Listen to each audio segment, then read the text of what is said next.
Do you think it's a coincidence that a lot of people who were raised by narcissists end up with narcissists? Do you find it interesting that sometimes people who end up with narcissists don't even notice they were raised by narcissists until they end up with a narcissist? Today at queenbeing.com, I'm going to share with you how to heal yourself after narcissistic abuse when you're an adult child of a narcissist. Something that might help you make your life a little bit easier and take away some of that guilt for you.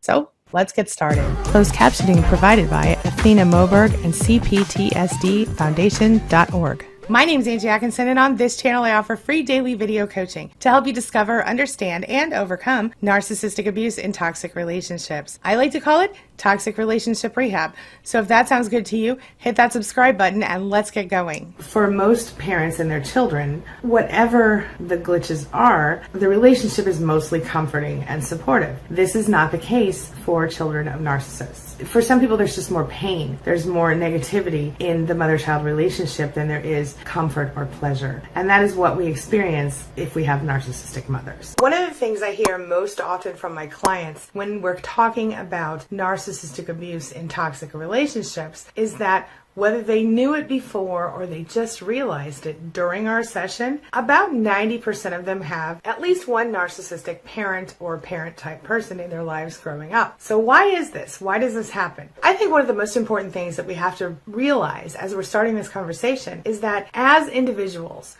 we are raised by who we're raised by. We experience all different things in our lives, right? We have little bits of information coming from our teachers, our friends, our parents, our siblings, everyone in the world around us. Not just the people, but also the situations we're dealing with. If we were raised in poverty, that's going to affect the way we think. If we were raised spoiled rotten and we never needed for a thing in the world, well, that's going to affect the way we think. If our parents were hippies, if our parents were lazy, if they were possessive or controlling, all of those things are going to become part of who we are. As we grow up, we develop the ability and in fact the right, and I think the responsibility, to choose who we want to be. But before we become aware, before we wake up and we know that, we are quite literally, and even sometimes after we wake up and know that, we are quite literally the sum of our experiences. When you look at it from that perspective, we sort of, without even recognizing it, have a certain blueprint for ourselves, that we become exactly what we are sort of raised to be. Now, when we have a narcissistic parent in that mix, it really throws us off. I've done entire videos before on how narcissistic parents affect us in the long run, so I'm not going to go into every single detail of that in this video, but you can check it out in the cards above and in the description below. With that being said, let's discuss a couple of those effects that actually cause us to end up with narcissists in relationships. So if we're being honest, part of the reason that we end up with narcissists is because we are people pleasers. And when we have been raised by a narcissist, if we don't become a narcissist, we tend to become the opposite of that, a people pleaser. Whether or not they're openly abusive, our narcissistic parents taught us that their needs, their desires, their wants, their standards were more important than our own, and we were required to somehow follow their rules. And if we didn't follow the rules and do what they wanted us to do, well, then we were inherently bad or unacceptable or, as always, not good enough. We, as empaths, sometimes we would end up becoming caregivers of our parents, where we, instead of getting the love that they needed to give to us or should have given to us, we would watch them and make sure they were okay, and we would, take care of them, sort of almost like an extra parent. We would blame ourselves. We were consistently blaming ourselves, and if our father was anxious and stressed out and yelled at the whole family, it must be our fault somehow. If our parents got divorced, sometimes we would blame ourselves for that, because it was easier for us to imagine that it must somehow be our fault, and that we could try to do something to fix ourselves. And quite honestly, in some situations, our parents outright told us everything was our fault. Regardless of what your situation was, chances are you became a people pleaser and that you believed you were not good enough, and that you also sort of were chronically blaming yourself for every single thing that went wrong in your life and your family's life. And in your desire to be loved as an individual person, you were also always trying to figure out exactly what you could do to make your parent love you. So maybe you thought, if I was quieter, if I got better grades, if I took care of the dishes, if I did all the things I needed to do, if I did all the things that this person wants me to do, maybe I'll be good enough, maybe they'll finally love me. And when that never happened, you just were persistently looking for love. And whether you admitted it to yourself or not, it was a thing. As empaths, as survivors of this type of abuse, we very often blame ourselves for everything that has gone wrong in our lives, and we look for ways to make ourselves better, which in many ways seems to be the only thing that makes sense to us, because our parents teach us that they're perfect or that they're near infallible, or if they are fallible, then it's our fault somehow. And maybe it just has more to do with the fact that we need to maintain hope.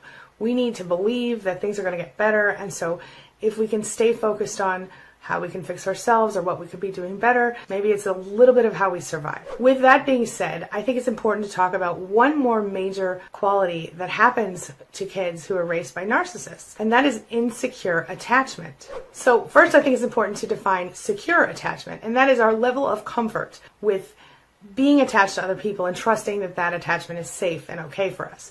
Dealing with having been abused or neglected or ignored, or dealing with, an emotionally absent parent or a parent who didn't take care of us in some way, very often leaves us kind of flapping in the wind in our parent-child relationship. So when we go and we think about, as adults, getting into relationships with new people, other people, we are insecurely attached. We don't trust that attachment. So a couple of different things can happen. Either we can become the sort of people who refuse to connect to anyone and who just absolutely don't attach to people at all and who just kind of a lone wolf type of person, or we can go the other direction where we get someone, we attach to them, and we're like, nope, I'm not letting go of you. I'm holding on to you forever and ever and ever. This can actually go really, really far in the wrong direction if you're not careful. But one of those two things is happening. Either we're going to become avoidant of any sort of personal, emotional connection. We're going to refuse to attach. That's called avoidant attachment. Or we're going to be so excessively upset, nervous, anxious about it that we're going to do the anxious attachment thing, where we're going to just constantly be chasing love, chasing love, chasing love.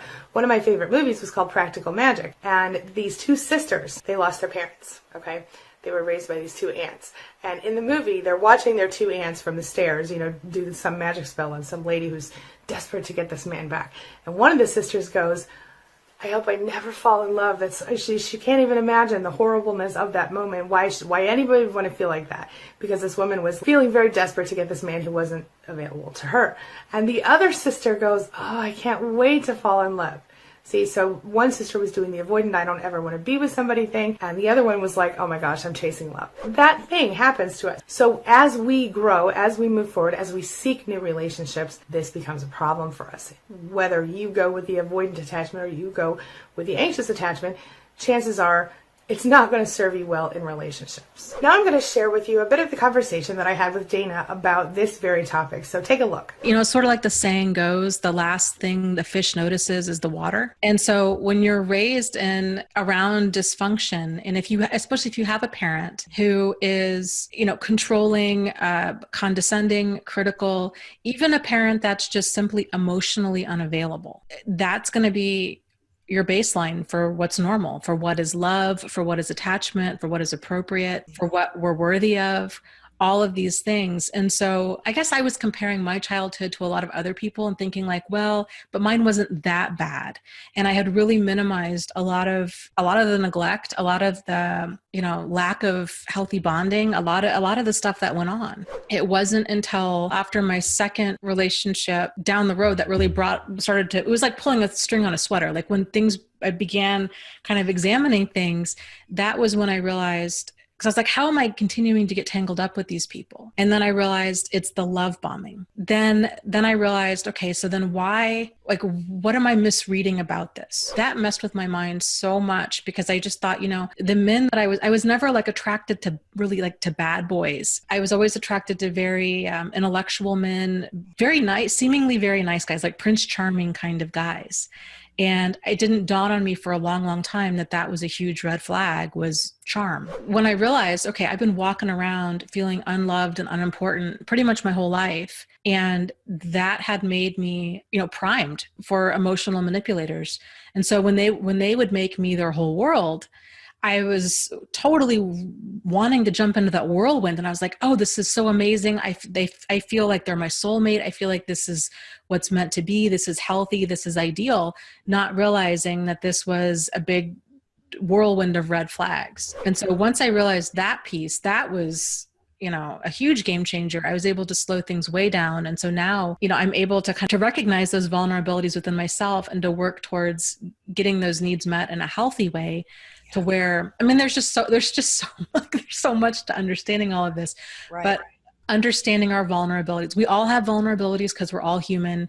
Even if a person comes from a really wonderful childhood, I mean, they could be happily married for 40 years and then become a widow or a widower and then crash into an online dating scammer or an in-person dating scammer who soaks them for all they're worth. And so it's important that we're always kind of tuning into ourselves is I think the bottom line, like the big message in all of this is getting in alignment with our intuition and with our emotions and understanding. It's that degree of self-awareness with understanding our emotions. Then our standards and our boundaries and our deal breakers are all reflections of this. But if a person, if a person grows up, and I think frankly, most people grow up in homes where they're not allowed to have a lot of their individuality.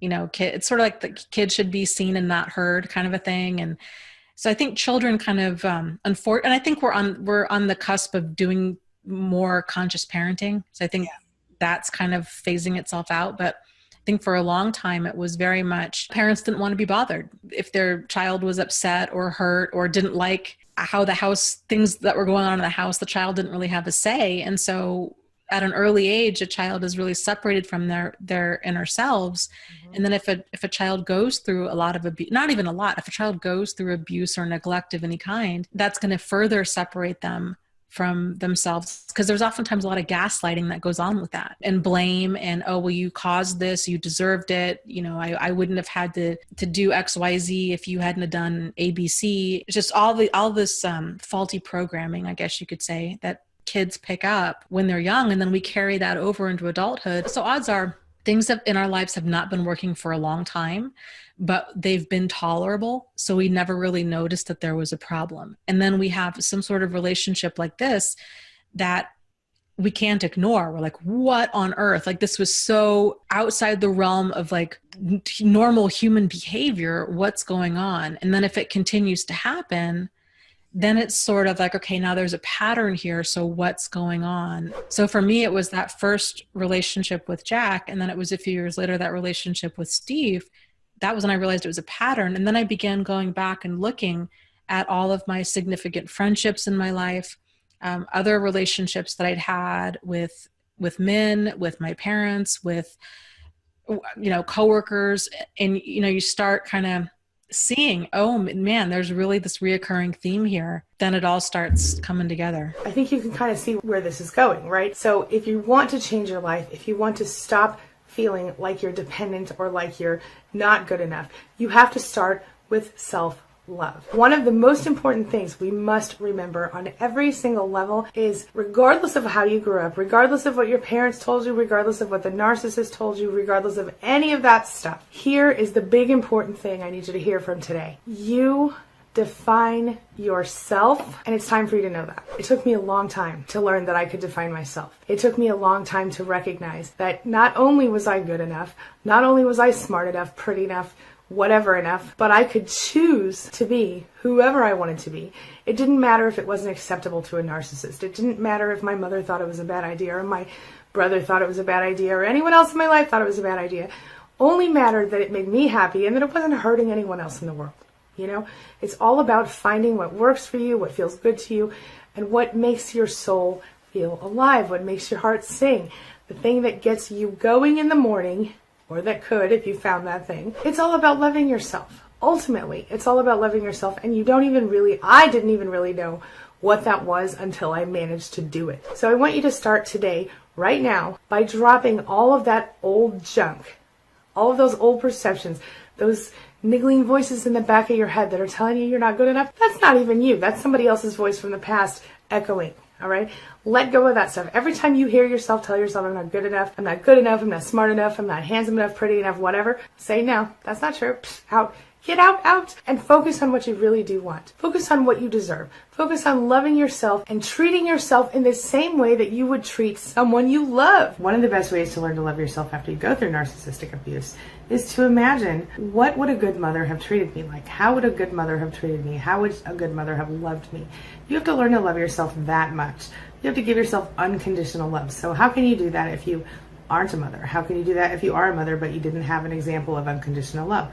Well, if you aren't a mother, or if you are a mother, imagine if you had your own child, or if you do have your own child, imagine how much you love your own child and what you would say to or advise your own child to do in any given situation. Same goes for nieces, nephews, sisters, brothers, people that you feel really close to, best friends, people who aren't family but are like family. How would you advise someone you love to handle anything?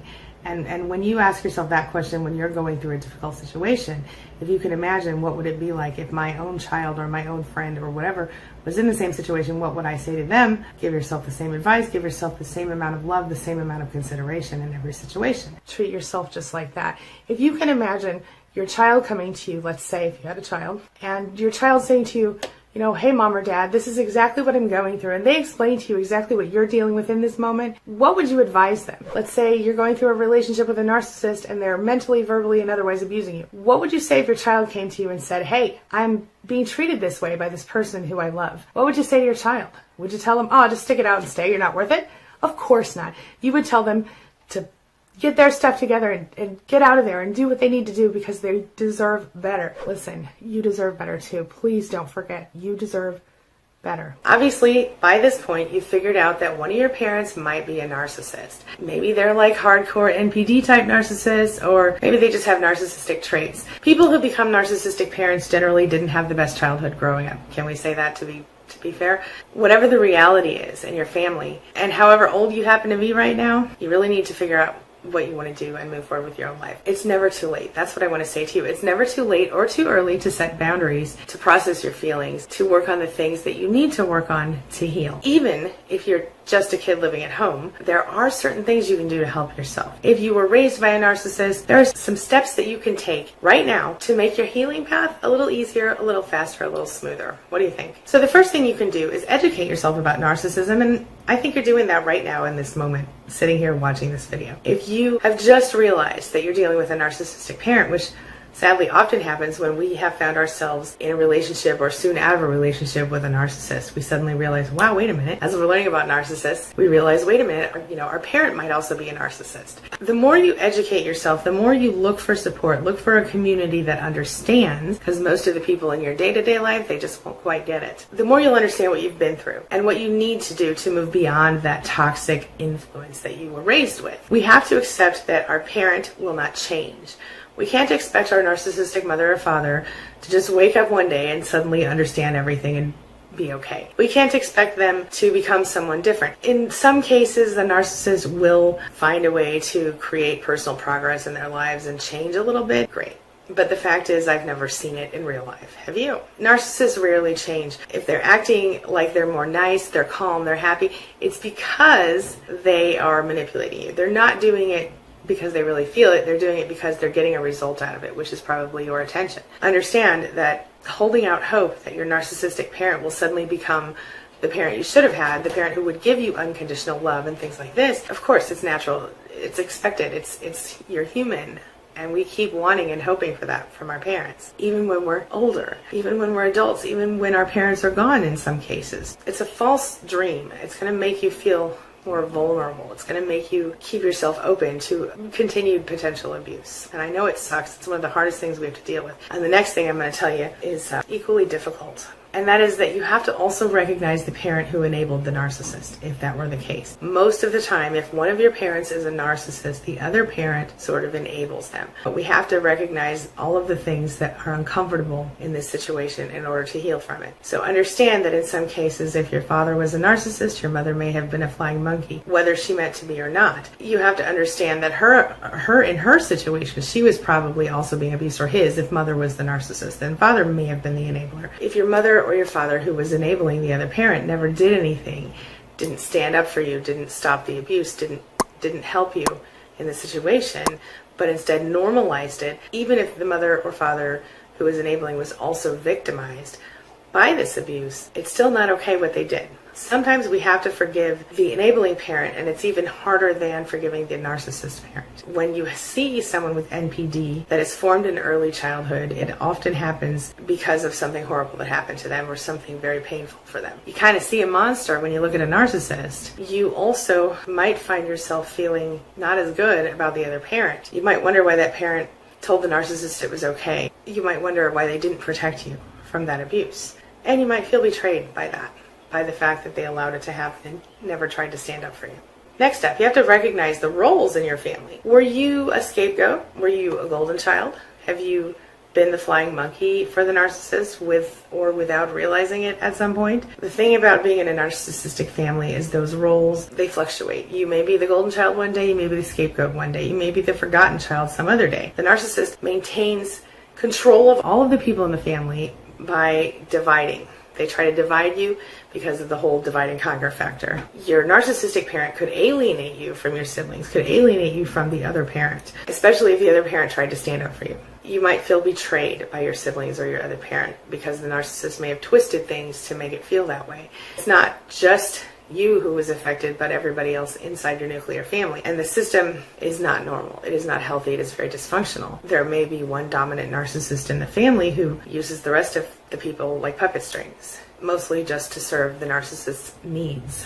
So on some level, you have been sort of fighting with your family members for the approval and the attention and all of this stuff just to get through it. The narcissist makes their attention seem like it is gold, like it is nectar of the gods, right? And you really feel that way when you're growing up like that. The best thing you can do, of course, is to create a united front against the narcissist with other people in your nuclear family or your former nuclear family. If there's a possibility of that. Usually it doesn't work that way because the family unit is so dysfunctional that it doesn't work that way. Once someone realizes what's going on, often they are the outcast because the narcissist goes on a big smear campaign and tells everybody all these horrible things about you, and then you're left either trying to defend yourself or, like some people, just ignoring it because you know you can't talk to a brick wall. If you are able to create a unified front, great, because that can empower you, that can help you to feel like you can shut down the abuse, and it can help you to be validated. In some cases, your other parent or your siblings may not be trustworthy to talk about it. They may not even be open to the idea. They may completely deny that it's a thing. So be prepared for people to not believe. Be prepared for people to want to protect themselves from you, because how dare you accuse perfect parent A or B of being a narcissist. Next, assert boundaries. Narcissists are consistently violating boundaries. They see themselves as the center of everything. They see their children as extensions of themselves. If you've been a child of a narcissist, you know what I'm talking about. If you're the golden child, your job is to show the narcissist a mirror of him or herself that makes him or her feel good about what they see, because they see you as, an extension of them. If you were the scapegoat, you will be the person carrying the burden on your back of everything that goes wrong in the family. You will be blamed.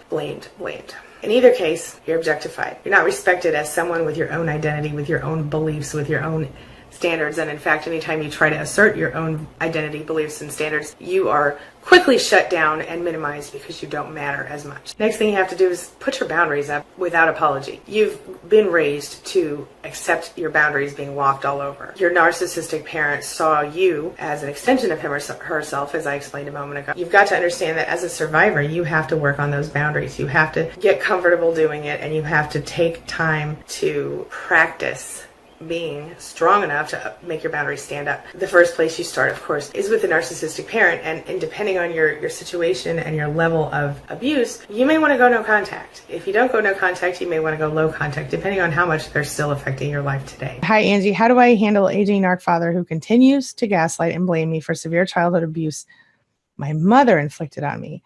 Dealing with trying to limit contact and guilt. Maybe this will help. It is not your responsibility as a child to take care of your parents' emotional need, emotional health, any of that. Your father should have done something to prevent your mother from abusing you. And because he didn't, he was essentially also abusing you. You don't owe him anything. I understand he's aging, and I understand they're very good at guilt. But if your father isn't willing to acknowledge and grow with you about the abuse, I mean, it's one thing if she was a narcissist and he was her victim. But if he is in fact also abusing you, which it sounds to me like he is by denying your truth, then you are within your rights to go no contact. And even though it might feel gross and it might feel uncomfortable and yucky, deal with the discomfort for a short time. Take a deep breath and cut it off, because what will happen is when you get past the painful part of this, you will in fact breathe easier. You will stop questioning every freaking decision you make about how is he going to deal with it? How is he going to handle it? You will stop worrying about making a decision that is acceptable to him. You will stop worrying about being someone who's acceptable to him. You will only care about how the people in your life who matter to you feel about you. And I hope that your first concern is how you feel about you, because narcissistic parents, they don't want us to have a sense of self. They want us to live as extensions of them forever. Because if we do that, they can continue to control us. My mother controlled me till I was 35 years old. And then that moment happened when something snapped and everything changed. And not everybody is so lucky that, listen to me calling it lucky. It was a horrible moment in my life when she did what she did. It devastated me. I was sick, physically sick for weeks afterward because I was so shocked and upset by it. But now in hindsight, I can see that it's a blessing that she did that, because we recovered as a family. We didn't have a problem because we were really living our truth already. And I was sick with the betrayal. But when it happened, it was a gift in hindsight, because it gave me the strength I needed to get away and stay away. Understand what your feelings are, and remember that you need to start to tune into them again, because for your whole life you were taught that they were wrong. You were taught to ignore your feelings. You were taught to almost hate them, be scared of them, and that they weren't real, that they weren't as real as someone else's feelings. Because your feelings probably conflict with whatever you need to believe in order to survive a narcissist, you learn quickly that only that narcissist's feelings matter. And then, of course, if you found yourself in a narcissistic relationship again after you left your parents' home, you unfortunately were put in a position where you were actually sort of seeking someone else to serve, because you didn't know what to do with yourself if you weren't meeting your mother or father's needs, because you spent your whole life doing that. You find yourself being crushed. You find yourself being ridiculed or being raged against, more likely. If you do rage, you probably found yourself in a really bad situation. You might be shamed. You might be attacked in public. You might be smear campaigned by your own parents. The most important thing you can do for yourself here is, and I want you to listen, is to reconnect with your feelings. The most important thing you can do is to reconnect with your feelings, because this is the disconnect that we've all got. We've all been taught not to trust ourselves, not to trust our feelings, not to believe ourselves. And the fact is that we have feelings, we're allowed to have feelings, and we need to open ourselves and let them in. It's okay to feel things. It's okay to have opinions. You have a right to have opinions. With your feelings, you will figure out who you really are, what you really want, and you'll figure out that about half of the bad stuff in your head is just conditioning you're carrying around from the narcissist. A lot of the things that you believe about yourself right now aren't even true. Your narcissistic parents started pouring that stuff in your head when you were very small, and if you ended up with a narcissist as well, that person has been pouring stuff in your head. Your head's full of shit that's not your fault, that isn't even true. It's things that other people perceive about you. You decide what's true about you, not someone else. You feel me? Since you have been hurt in so many different ways by this alternative world, this alternative you that the narcissist has created, you don't have to believe the narcissist version of you. You decide who you are, not anybody else. You have to understand narcissists are always projecting their own inner insecurities onto you. They're always trying to stand on your head so they'll feel good enough about themselves. They feel like they're not tall enough emotionally. As you learn to tune into who you are, you're going to start to get mad a little bit,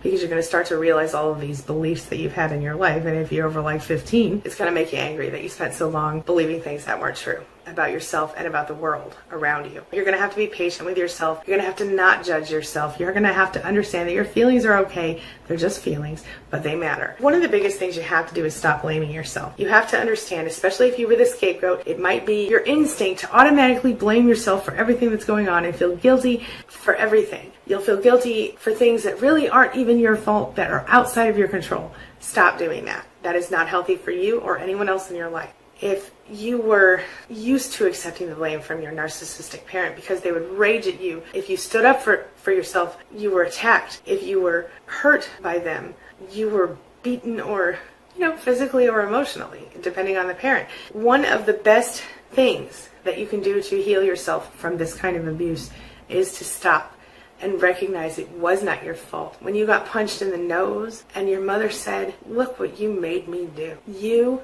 didn't make her do it. If your father gave you a fat lip because you looked at him the wrong way, you didn't make him do it. It's not your fault. And I mean verbally, physically, whatever. Any sort of attack that you were given. It's not your fault. Normal parents don't do that to their children. Do you do that to your children? If you do, you might want to rethink what you're doing. Honor your feelings. Remember that your feelings are real. Remember that you don't have to accept things that aren't acceptable. And remember that you are the only one who gets to decide what you accept, what you tolerate, and who you are. Treat yourself like you deserve to be treated. Let go of things that hurt you. Attract more things that you want in your life. Constantly vibrate a feeling of abundance, a feeling of peace, a feeling of happiness, a feeling of everything going your way. Now, I know that sounds hard to do, especially if you're in the middle of the abuse right now, but the sooner that you can start to let go of the things that hurt you and move forward into the light of what you really want, life's going to get a lot better, a lot faster. This brings me to the question of the day. Question of the day. Question of the day. Question of the day. And the question of the day is, if you found yourself with a narcissist, did you recognize that you were with a narcissist first and then recognize that your parents were also narcissists? Or if you were raised by a narcissist, did you end up with a narcissist?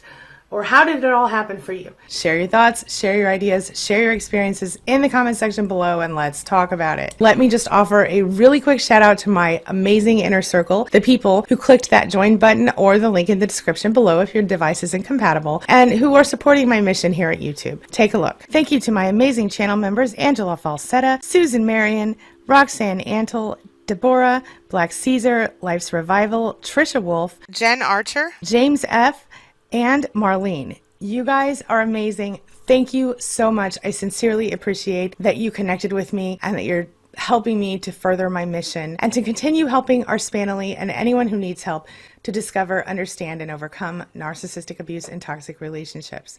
Thank you so much. All right, that's all I've got for you right now. But as always, thank you so much for being a part of my day and a part of my life. And thanks for letting me be a part of yours. It really does mean a lot to me. Now, before I go, make sure you take a look at the videos I'm leaving for you right there and right there. And while you're here, hit that subscribe button right there so we can stay connected and continue on this healing journey together. I'll see you soon.